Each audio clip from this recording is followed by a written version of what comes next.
దేశ రాజధాని ఢిల్లీలో కాలుష్య నియంత్రణ కోసం తీసుకోవాల్సిన చర్యలపై తెలుగుదేశం ఎంపీ అప్పలనాయుడు పార్లమెంటు సమావేశాల సందర్భంగా సందేశమిచ్చారు. సమావేశాలకు హాజరయ్యేందుకు సైకిల్పై పార్లమెంటుకు వచ్చారు. పర్యావరణ పరిరక్షణ కోసం అందరూ తమ వంతుగా బాధ్యత తీసుకోవాలని కోరారు.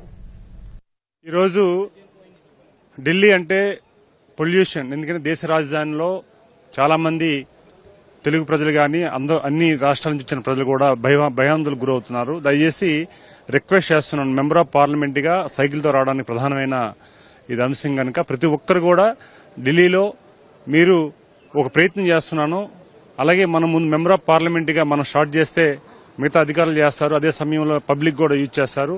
పొల్యూషన్ చాలా ఇబ్బందిగా ఉంది. ఈరోజు స్కూల్స్ కూడా సెలవిచ్చే పరిస్థితి. ఈ శీతాకాల సమావేశాల్లో మనం కూడా పొల్యూషన్ కంట్రోల్ చేయడానికి ఒక వేదికగా ఉండాలి. అందుకే నా వంతుగా ఈరోజు సైకిల్తో మేము వచ్చాం. ప్రతి ఒక్కరు కూడా రావాలని మీ ద్వారా తెలియజేసుకుంటాం.